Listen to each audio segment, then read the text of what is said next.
তাহলে আমাদের সম্মুখে এই যে শাস্তি হচ্ছে, আমাদেরকে যে জুলুম নির্যাতন করা হচ্ছে, ইহুদিরা পিষ্ট করতেছে আর খ্রিস্টানরা আমাদেরকে মারতেছে, ধরতেছে, এর কারণ হচ্ছে আমরা 4টা জায়গা থেকে ফিরে এসেছি। কয়টা জায়গা? 1 নম্বর জায়গা, আল্লাহ পাক রব্বুল আলামিন আমাদেরকে সৃষ্টি করেছেন। এই আল্লাহ পাক রব্বুল আলামিন বলতেছেন, আমি গোটা পৃথিবীর মানব জাতিকে সৃষ্টি করেছি একমাত্র আমি আল্লাহ পাক রব্বুল আলামিনের গোলামি দাসত্ব করার জন্য। কিন্তু আমরা আল্লাহ পাক রব্বুল আলামিনের গোলামি দাসত্ব ছেড়ে দিয়েছি, ঠিক কিনা? ইচ্ছা হয় করি, ইচ্ছা হয় না করি না। যখন আল্লাহ পাক রব্বুল আলামিনের ওই মুয়াজ্জিনরা আল্লাহর নাম নিয়া আল্লাহু আকবার বলে তাকবীর ধ্বনি দেয়, আযান দেয়, ওই সময় মুসলমানের বাচ্চা যারা, তারা চায়ের দোকানে চায়ের কাপে তারা ঠোঁট লাগায়, ওদের লজ্জাও করে না, ঠিক কিনা? একান্তরে আপনজনের আমার, আল্লাহ পাক রব্বুল আলামিনকে আমরা দাসত্ব গোলামি করা থেকে বাদ দিয়েছি। এই কারণে গোটা পৃথিবীর মুসলমানদের আজকে জুলুম নির্যাতন করা হচ্ছে। আমার আল্লাহ পাক রব্বুল আলামিন বলেন, ফালইয়াবুদু রাব্ব হাযাল বাইত, তোমরা যদি খোদার সময় খাদ্য চাও আর তোমরা যদি ভয়ের সময়, তোমাদের যখন জুলুম করা হবে, নির্যাতন করা হবে, ওই জুলুম নির্যাতনের সময়, ভীতির সময় তোমরা শান্তি পেতে চাও, নিরাপত্তা পেতে চাও, তাহলে এই যে কাবা ঘর দেখতে পাচ্ছ, এই কাবার মালিক যিনি, এই কাবার সৃষ্টিকর্তা যিনি, গোটা পৃথিবীর মানবতা তোমরা শোনো, ওই কাবার মালিকের গোলামি, কাবার মালিকের দাসত্ব তোমাদের করা। যদি তোমরা ভীতির সময় শান্তি পেতে চাও, তোমরা যদি নিরাপত্তা পেতে চাও, এই কাবার মালিকের তোমাদের গোলামি করা লাগবে। আজকে কাবার মালিকের গোলামি আছে? কাবার মালিকের আজ গোলামি নাই, ঠিক না বেঠিক? 2 নম্বর পয়েন্ট হচ্ছে, আমরা আল্লাহ পাক রব্বুল আলামিন আমাদের কাছে কোরআন নাজিল করেছেন আমাদের শান্তি দেওয়ার জন্য। ইহুদিরা শান্তিভাবে কোরআন মানলে, খ্রিস্টানরা শান্তিভাবে কোরআন মানলে, মুসলমানরা শান্তিভাবে, গোটা পৃথিবীর যত জাতি আছে সব জাতিগুলো, তারা মুসলিম হোক আর না হোক, কোরআন মানার পরে সবার শান্তি আছে না নাই? কিন্তু আজকে কি আমরা সেটা মানতেছি নাকি? একজন খ্রিস্টান তিনি বলতেছেন, মুহাম্মদ সাল্লাল্লাহু আলাইহি সাল্লাম of the altars, the gods, the believe. একজন খ্রিস্টান বলতেছেন, আরবের শ্রেষ্ঠ মানব, আরবের শ্রেষ্ঠ ধনীর সন্তান, আব্দুল্লাহর কলিজার টুকরা সন্তান মুহাম্মদ সাল্লাল্লাহু আলাইহি সাল্লাম, তিনি তার সমাজটা, তিনি তার রাষ্ট্রটা, মানুষের চিন্তা চেতনা, মানুষকে তিনি পরিবর্তন করেছিলেন একটা মাত্র কোরআন দিয়ে। বলেন তো, সেই কোরআন আমাদের কাছে আজও আছে না নাই? একজন খ্রিস্টান তিনি বলতেছেন, every letter of which has become law. রব্বুল আলামিন যে কোরআন দুনিয়ার বুকে নাজিল করেছেন, যে কোরআন দুনিয়াতে এসেছে, এই কোরআনুল কারীমের প্রত্যেকটি কথা, প্রত্যেকটি আয়াত, প্রত্যেকটি দিক নির্দেশনা সব মানব জাতির জন্য এক একটা আইন। এক একটা কি কথা বলে? এক একটা আইন। কিন্তু কোরআনের সে আইনকে আমরা মানতে পারছি? একজন খ্রিস্টান বুঝলো যে এটা এক একটা আইন, অথচ আমরা মুসলমান হয়ে, আমরা মুসলিমের ঘরে জন্মগ্রহণ করে এখনো বুঝতে পারি নাই আমাদের সমাজ পরিবর্তন করতে হবে, রাষ্ট্র পরিবর্তন করতে হবে, আন্তর্জাতিক ভবন পরিবর্তন করতে হবে আল্লাহ দিয়া কোরআন দিয়ে, ঠিক কিনা? খ্রিস্টান বুঝেছে। একান্তরে আপনজনের আমার, আল্লাহ পাক রব্বুল আলামিন কি সুন্দর করে জানিয়ে দিয়েছেন, ফামান তাবিয়া হুদায়া ফালা খাউফুন আলাইহিম ওয়ালা হুম ইয়াহজানুন। বলুন আল্লাহু আকবার।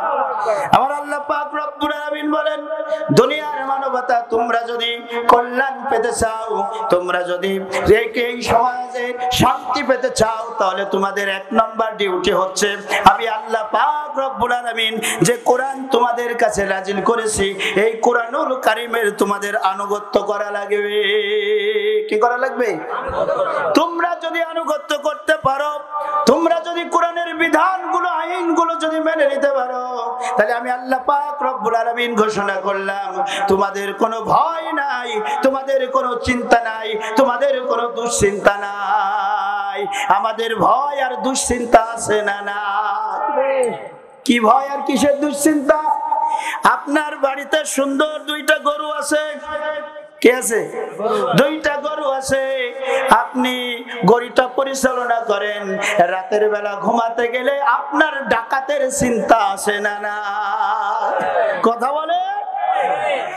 এই চাকলা থেকে আপনি এক ব্যাগ টাকা নিয়ে চলে যাচ্ছেন বালিহুদার দিকে। এই যে সুন্দর একটা মাঠ, এই মাঠ আপনি সুন্দরভাবে এর বাদ দিয়ে আপনি বালিহুদায় পৌঁছাতে পারবেন কিনা আপনার জীবন নিয়ে আপনি সংকোচ বোধ করেন, ঠিক কিনা? ঠিক আছে না নাই? এই দুশ্চিন্তা আছে না নাই? আল্লাহ পাক রব্বুল আলামিন বলতেছেন তোমরা যদি কোরআন দিয়ে তোমাদের সমাজ, ব্যক্তিগত জীবন, পরিবার জীবন পরিচালনা করো, তাহলে এই চিন্তা তোমাদের থাকবে? থাকবে? আমরা সেই কোরআন দিয়ে পরিচালিত হতে চাই তো মুসলমান? হ্যাঁ, একান্ত প্রিয় আপনজনের আমার। আল্লামা ইকবাল বলতেছেন ও জামানা মে মজস্তা হে মুসলমান হোকার, আর তুম খাওয়ার হনে তারো কোরআন হোকার। আল্লামা ইকবাল ঘোষণা করেছেন, শোনো মানবতা, এর আগে কোরআন দিয়ে সমাজ, রাষ্ট্র, ব্যক্তি জীবন, সমাজ জীবন, পরিবার জীবন পরিচালিত হয়েছে। ওই সমাজ, ওই রাষ্ট্র, ওই যুগ তখন মুসলমানদের তরেই, যখন মুসলমানরা শাসন করেছে, ওই সময় এই সমাজ, এই যুগ তারা গর্ববোধ, অহংকার করেছে, ঠিক কিনা? কিন্তু আজ এই মুসলমানদের থেকে, এই কোরআন থেকে ফিরে যাওয়ার কারণে, কোরআনের সঙ্গে এদের সম্পর্ক না রাখার কারণে আজকে এই সমাজ কলঙ্কিত হয়েছে, ঠিক না বেটে? আজ সমাজ কলঙ্কিত, তার কারণ হচ্ছে আজকে কোরআন আমাদের পরিবারে নাই, কোরআন ব্যক্তি জীবনে নাই, কোরআন বন্ধু জীবনে নাই, রাষ্ট্র জীবনে নাই, আন্তর্জাতিক জীবনে নাই, ব্যবসা জীবনে নাই, ঠিক কিনা? যদি থাকতো তাহলে এই যুগ হতো সেই যুগের মতন সম্মানিত, ঠিক না বেঠে? ঠিক কিনা? তাহলে আমাদের 2 নম্বর পয়েন্ট, আমরা এই কোরআন ছেড়ে দিয়েছি। কি ছেড়ে দিয়েছি? 1 নম্বর পয়েন্ট কি ছিল? আল্লাহর গোলামি ছেড়ে দিয়েছি। কি বলেন? কথা বলে। আল্লাহর গোলামি ছেড়ে দিয়েছি। 2 নম্বর পয়েন্ট, আমরা কোরআন ছেড়ে দিয়েছি, ঠিক কিনা? ঠিক কিনা? সমাধান, সমাধান, সমাধান চাও যদি জীবনে মরণে, ফিরে যাও, খুঁজে নাও, চোখ রাখো কোথায়? তোমার পরিবার, তোমার সমাজ, তোমার রাষ্ট্র, সব যদি তুমি শান্তি পেতে চাও, ফিরে যেতে আল কোরআনের কাছে, ঠিক কিনা? একান্ত প্রিয় আপনজনের আমার 3 নম্বর পয়েন্ট। কত নম্বর পয়েন্ট? 3 নম্বর পয়েন্ট হচ্ছে আমরা রাসূলের আনুগত্য ছেড়ে দিয়েছি। কার আনুগত্য? কথা বলেন। রাসূলুল্লাহর আনুগত্য আমরা ছেড়ে দিয়েছি। আজকে রাসূলুল্লাহর আনুগত্য ছাড়ার কারণে আজকে আমরা রাসূলের আনুগত্য ছেড়ে মেকাইভারের আনুগত্য আমরা অনুসরণ করি, ঠিক কিনা? রাসূলের আনুগত্য ছেড়ে আমরা হেগিনের আনুগত্য করতে শুরু করেছি, ঠিক কিনা? আমরা রাসূলুল্লাহকে শুধু মসজিদের ইমামের দায়িত্ব মনে করেছি, অথচ যে রাসূল মসজিদে নববীতে বসে যে কোরআন দিয়ে তিনি নামাজ পড়াইছেন, সেই একই রাসূল কোরআন দিয়ে রাষ্ট্র পরিচালনা করেছেন, ঠিক কিনা? আমরা রাসূলের আনুগত্য ছেড়ে দিয়েছি, অথচ আল্লাহ পাক রব্বুল আলামিন বলেন ওমা তাকুমুর রাসূলু ফাখুজুহু ওয়া মা নাহাকুম ফান্তাহু। আল্লাহু আকবার। আমার আল্লাহ পাক রব্বুল আলামিন বলেন আমি আমার রাসূলের মাধ্যম দিয়ে তোমাদেরকে যা দিয়েছি গ্রহণ কর, আর রাসূলের মাধ্যম দিয়ে যা তোদেরকে বর্জন করতে বলেছি তা ছেড়ে দে। কার কথা? তাহলে রাসূলের মাধ্যম দিয়ে আল্লাহ পাক রব্বুল আলামিন আমাদের যেগুলো হালাল, ওই হালাল কাজগুলো করতে হবে। রাসূলের মাধ্যম দিয়ে আল্লাহ পাক রব্বুল আলামিন নামাজ, রোজা, হজ, যাকাত করার কথা বলেছেন। আবার ওই রাসূলের মাধ্যম দিয়ে আল্লাহ পাক রব্বুল আলামিন কোরআন দিয়ে সমাজ, রাষ্ট্র পরিচালনার কথা বলে। তাহলে আমরা যে কোরআন দিয়ে যে রাসূলের আদর্শ দিয়ে নামাজ আদায় করব, ওই একই রাসূলের আদর্শ দিয়ে আবার সমাজ রাষ্ট্র পরিচালনা করব, ঠিক কিনা? যেহেতু আল্লাহ পাক রব্বুল আলামিন বলেছেন, তাই না? আর রাসূলুল্লাহ বলতেছেন, আন আব্দুল্লাহ ইবনে আমর قال قال رسول الله صلى الله عليه وسلم لا يؤمن احدكم حتى يكون هواه تبعا لما جئت به। আমার রাসূলুল্লাহ বলেছেন, তোমরা ততক্ষণ পর্যন্ত মুমিন হতে পারবে না, তোমরা ততক্ষণ পর্যন্ত মুসলমান হতে পারবে না যতক্ষণ পর্যন্ত না তোমাদের অনুসরণ, তোমাদের অনুকরণ আমি রাসূলের মতন না হবে। কার মতন? তাহলে রাসূলের মতন যদি অনুসরণ অনুকরণ না হয়, আপনার কথা বলা, আপনার হাঁটা, আপনার চুল রাখা, আপনার জামা পরা, আপনার নামাজ, আপনার রোজা, আপনার জাহাজ যদি রাসূলের মতন না হয়, সবগুলো বাতিল বাতিল বাতিল, ঠিক কিনা? কার কথা? রাসূলুল্লাহ বলতেছেন, না রাসূল আন্নাহু ক্বালা মান আমিলা আমালান লাইসা আলাইহি আমরুনা ফাহুয়া রাদ্দু।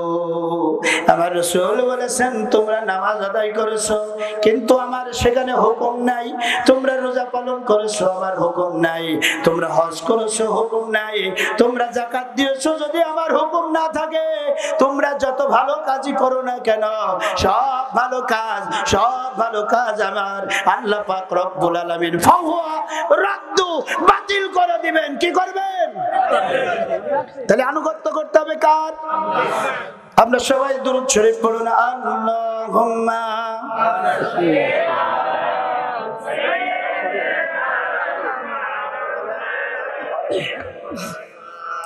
ওয়ালা আলি।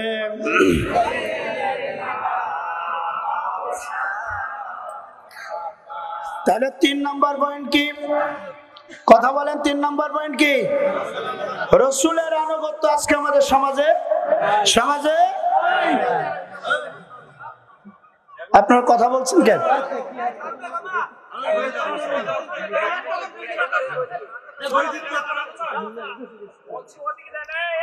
একটু সরা দেন ভাই,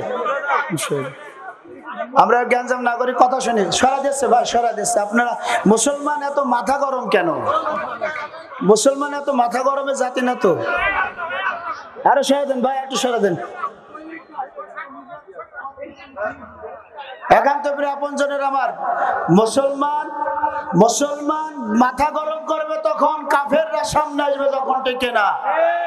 এই জায়গায় তো মুসলমান মাথা গরম করবে না। একটু আপোষে বলেন যে ভাই আমাদের সমস্যা হচ্ছে, একটু সরাই দেন, ঠিক না? ঠিক। তাহলে কি আলোচনা শুরু হবে? আল্লাহ পাক রব্বুল আলামিনকে আমরা আনুগত্য করছি না, কোরআনের আনুগত্য করছি না, রাসূলের, ঠিক না? এখন আপনারা যদি বলেন আমরা কি নামাজ পড়ি না, নামাজে কি রাসূলুল্লাহ যেভাবে রুকু করেছেন, যেভাবে সিজদা করেছেন, আমরা কি ওইভাবে করি না? শুধু অতটুকু করলেই হবে না। যে নবী মসজিদে নববীতে তিনি নামাজ আদায় করেছেন, একই নবী আবার তিনি রাষ্ট্র পরিচালনা করেছেন, ঠিক না? তাহলে আপনাকে কোরআন দিয়ে, রাসূলের আদর্শ দিয়ে আপনার রাষ্ট্র পরিচালনা করার দায়িত্ব গ্রহণ করতে রাজি আছি সবাই? লিল্লাহি তাকবীর। 4 নম্বর পয়েন্ট। কত নম্বর? 4 নম্বর। ভাই আকাশের অবস্থা খারাপ, খুব দ্রুত গতিতে যেতে হবে, প্রধান বক্তা আসবে, সময় সংক্ষিপ্ত, ঠিক না? 4 নম্বর পয়েন্ট, আমাদের মনের বাসনা যে আমরা যুদ্ধের ময়দান থেকে, জিহাদ ফি সাবিলিল্লাহর কাছ থেকে আমরা দূরে সরে গেছি, ঠিক না? আল্লাহ পাক রব্বুল আলামিন বলেন, ওয়া মা লাকুম লা তুকাতিলুনা ফি সাবিলিল্লাহ ওয়াল মুস্তাদআফিনা মিনার রিজালি ওয়ান নিসা ওয়াল বিলদানিল্লাযিনা ইয়াকুলুনা ربنا أخرجنا من هذه القرية الظالم أهلها আল্লাহ পাক রব্বুল আলামিন বলেন, ওয়া লাকুম লা তুকাতিলুন, তোমাদের কি হয়েছে, তোমরা কেন যুদ্ধ করতে চাও না, তোমরা কেন সংগ্রাম করতে চাও না? অথচ তোমরা কি এই গোটা পৃথিবীর দিকে নজর করে করে দেখো না?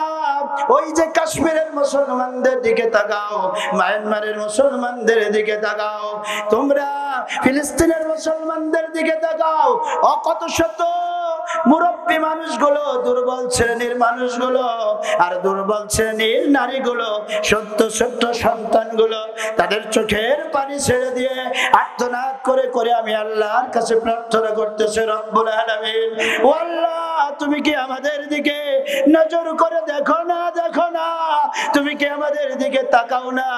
রব্বুল আলামিন, তুমি কি দেখো না? ওর আকাশ বাকাশ প্রকম্পিত করে দিয়ে আমি আল্লাহর কাছে এই দোয়া করে তুমি তাকিয়ে দেখো, আমাদের যারা শাসক শ্রেণী রয়েছে, আমাদের যারা পরিচালনা করতেছে, ওই মানুষগুলো আমাদের উপরে জুলুম নির্যাতন করে, ওই মানুষগুলো আমাদের উপরে এত অত্যাচার করে।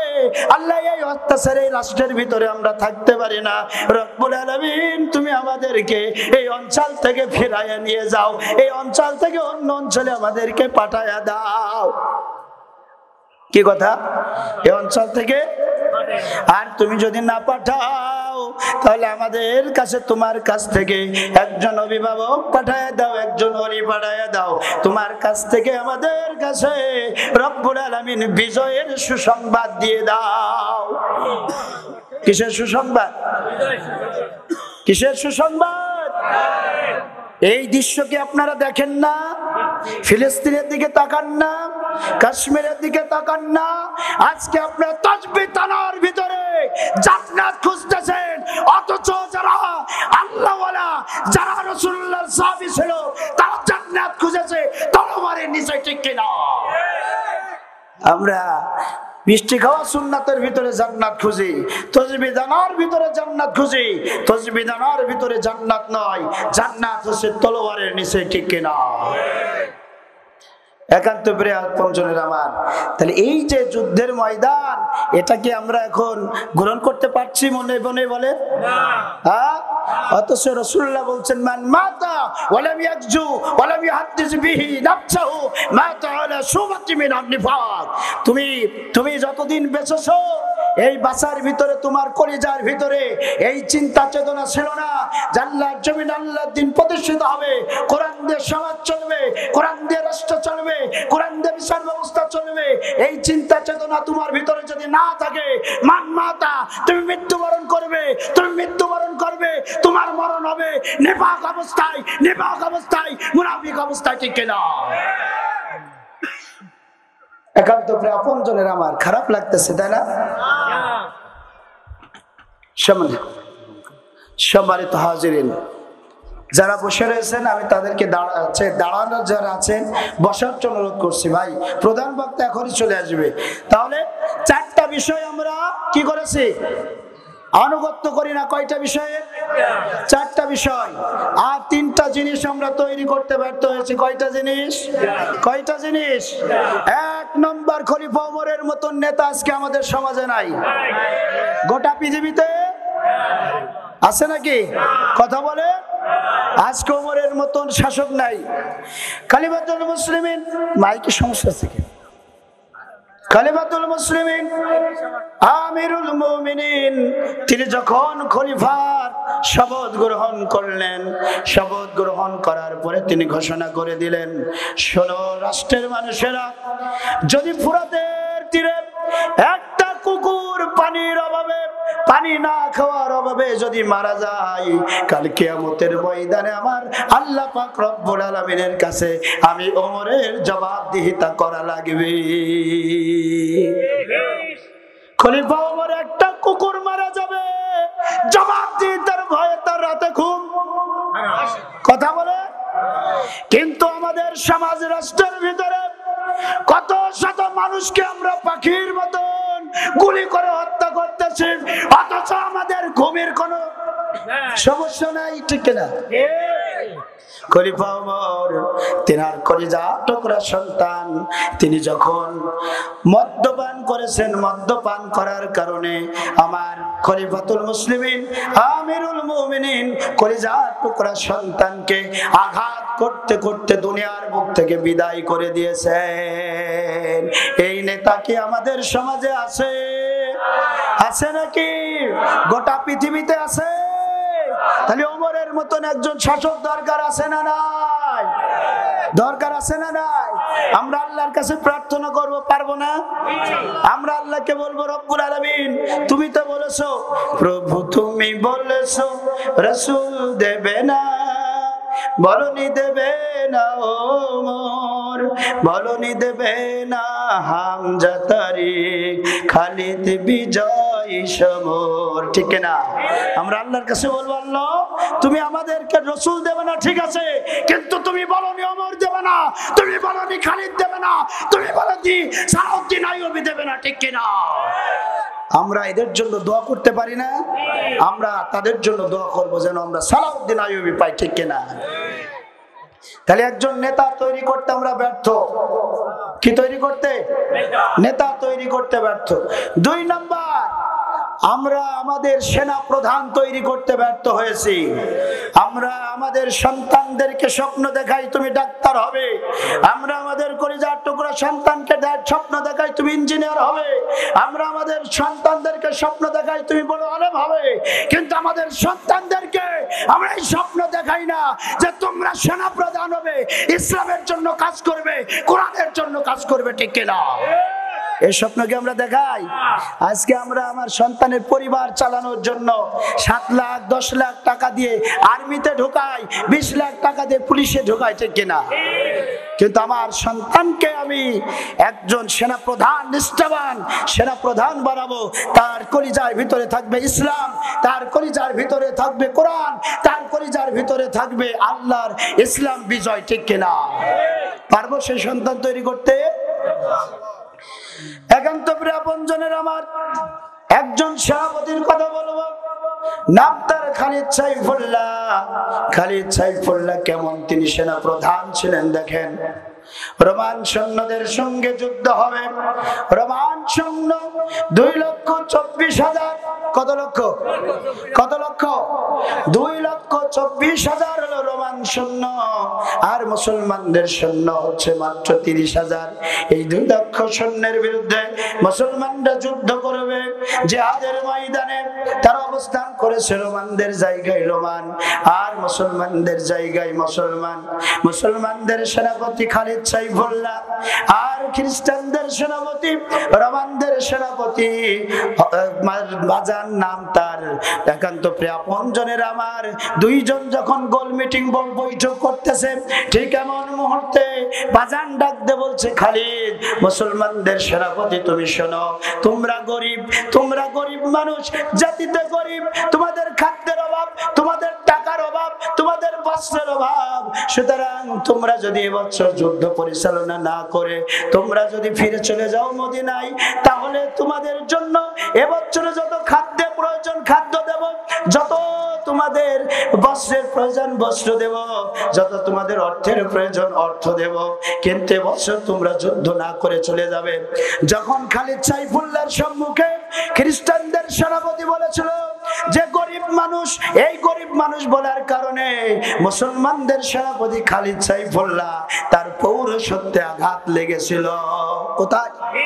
কোথায়? পৌরসত্বে। আজকে আমরা তো পৌরসত্ব হারিয়ে ফেলে আজকে আমরা হিজড়া হয়ে গেছি, ঠিক কিনা? এই যে আমার ভাই বলে গেলেন যে শরীফ থেকে শরীফা, এই যে আমাদের হিজড়াদের চিত্র দেখানো হচ্ছে, আমরা আজকে পুরুষ নাই, আজকে আমরা হিজড়া হয়ে বসে আছি, ঠিক কিনা? আমাদের বউদের সন্তান কেমন আল্লাহই ভালো জানে। আল্লাহ যদি সন্তান না দিত আমাদের সন্তান হতো, কিন্তু আমরা হলাম মুসলিম, আমরা বিদেশ জাতি, আমাদের অভিভাবক আল্লাহ পাক রব্বুল আলামিন, ঠিক কিনা? সুতরাং তোমাদের সাথে ফয়সালা এই গোল মিটিং বৈঠকে নয়, তোমাদের সাথে ফয়সালা হবে যুদ্ধের ময়দানে অস্ত্র দিয়ে, ঠিক কিনা? আজকে এই সেনাপতি আমাদের অভাব। আজকে খালিদ সাইফুল্লাহর মতন সেনাপতি থাকলে ওই খ্রিস্টানরা ফিলিস্তিনের মা বোনদের গায়ে হাত দেওয়া দুঃসাহস দেখাতে পারতো না, ঠিক কিনা? এই সন্তান আমরা কি তৈরি করতে পেরেছি? হ্যাঁ, ওই সন্তান আমরা তৈরি করতে পারি না, আজকে আমরা ব্যর্থ হয়েছে, ঠিক কিনা? এই সন্তান, এই সেনাপতি তৈরির দরকার আছে না নাই? যদি তুমি শান্তি পেতে চাও, গোটা পৃথিবীর মুসলমানরা যদি শান্তি পেতে চায়, খালিদ সাইফুল্লাহর মতন একজন সেনাপতি প্রয়োজন। আমরা আল্লাহর কাছে সেই দোয়া করব, খালিদ সাইফুল্লাহর মতন একজন সেনাপতি আমাদেরকে দিয়ে দাও, ঠিক কিনা? এখন তো প্রিয় আপনজনের আমার, তাহলে 3 নম্বর যে পয়েন্ট, আমরা 3 নম্বর পয়েন্ট হচ্ছে আমরা সাহাবীদের মতন জীবনবাজ সৈন্য তৈরি করতে ব্যর্থ হয়েছি। আমার সাথে কথা বলতে হবে, সাহাবীদের মতন জীবনবাজ সৈন্য তৈরি করতে আমরা ব্যর্থ হয়েছি। কি হয়েছে? কি হয়েছে বলেন? একান্ত প্রিয় আপনজনের আমার, রাসূলুল্লাহ সাল্লাল্লাহু আলাইহি সাল্লাম মুতার প্রান্তরের জন্য 3 জন সাহাবীকে প্রস্তুত করেছিলেন। কয়জন? তার মধ্যে জাফর একজন, আর আব্দুল্লাহ বিন রাওহা একজন, ঠিক কিনা?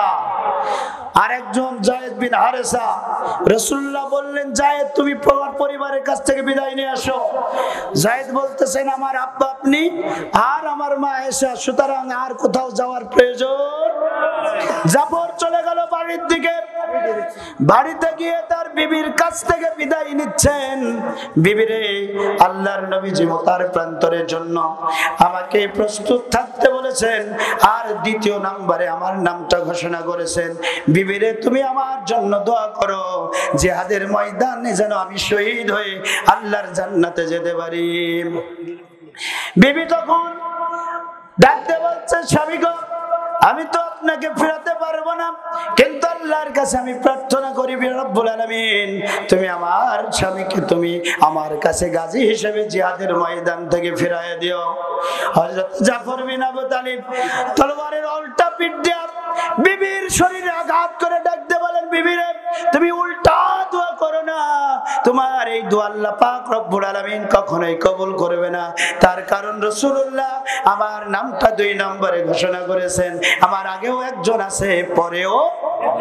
সুতরাং নির্ঘাত জিহাদের ময়দানে আমি শহীদ হয়ে যাব, তুমি আমার জন্য উল্টা দোয়া করো না। হযরতে জাফর তার বিবির কাছ থেকে বিদায় নিয়ে ঘোড়া দাবড়িয়ে জিহাদের দিকে অগ্রসর হয়েছেন। পেছন দিকে কলিজার টুকরা সন্তানগুলো আব্বা আব্বা বলে চিল্লায় আর কান্নাকাটি করে।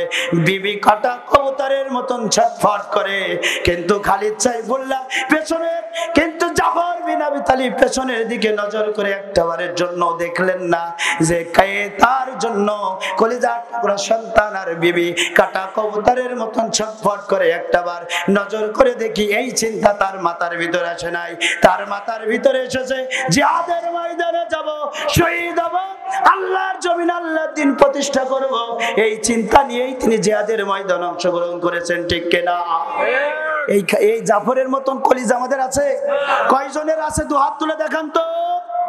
জিহাদের ময়দান যদি আসে, যদি কোরআনের জন্য আমাদের জিহাদের ময়দানে অংশগ্রহণ করতে হয়, জিহাদের ময়দানে যদি আমাদের রক্ত দিতে হয়, আমরা দিতে রাজি আছি ইনশাআল্লাহ। আল্লাহ কবুল করুন, সকলে বলুন আমিন। একান্ত প্রিয় আপনজনের আমার, একান্ত প্রিয় আপনজনের আমার, 2 নম্বর 3 নম্বর সাহাবী ছিলেন হযরত আব্দুল্লাহ বিন রাওহা। তিনি বাড়িতে গেলেন, দেখলেন বাসর ঘরে, নতুন বিয়ে করেছেন, বাসর ঘরে বিবি কোরআন তেলাওয়াত করতেছে। বাইরের থেকে সালাম বিনিময় করলেন। স্ত্রীকে ডাক দিয়ে বলেন, স্ত্রী, সবে মাত্র বিবাহ হয়েছে, তোমার হক আমি আদায় করতে পারি নাই, তুমি আমাকে মাফ করে দিও।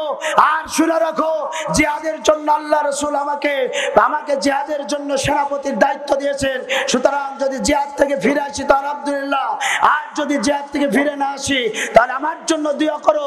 আর তুমি যদি ধৈর্য ধারণ করে থাকতে পারো, জান্নাতের ভিতরে আল্লাহ পাক রব্বুল আলামিন আমাদেরকে একসাথে করে দিবেন, ঠিক কিনা?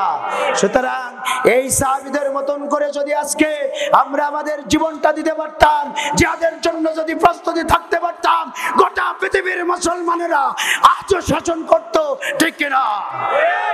কেউ আমাদের উপরে কথা বলতে গোটা পৃথিবীর মানুষদেরকে আমরা জানিয়ে দিতে চাই, শোনো মানুষেরা, সেদিন ফোরাতের তীরে ইমাম হুসাইন একা দাঁড়িয়েছিল কারবালার প্রান্তরে। ইয়াজিদের হাজার হাজার সৈন্যের বিরুদ্ধে তিনি একা লড়ে উঠতে পারেন নাই, কিন্তু আজ এই বাংলার পদ্মা, মেঘনা, যমুনা, আবহমান বহমান নদীর স্রোতের তীরে অসংখ্য ইমাম হুসাইনের উত্তরসূরি দাঁড়িয়ে রয়েছে, ঠিক কিনা? তোমরা ইমাম হুসাইন উত্তরসূরিদের রক্তের উপর দিয়ে যদি তোমরা কোনো আইন চালু করতে চাও, আইন চালু করো, তাতে কোনো আমাদের বাধা নাই, কিন্তু আইন যদি চালু করতে হয় আমাদের রক্তের উপর দিয়ে করতে হবে, ঠিক কিনা? আমাদের রক্ত শরীরে যতক্ষণ থাকবে তোমাদের বেআইনি আমরা কখনোই মেনে নেব না, ঠিক কিনা?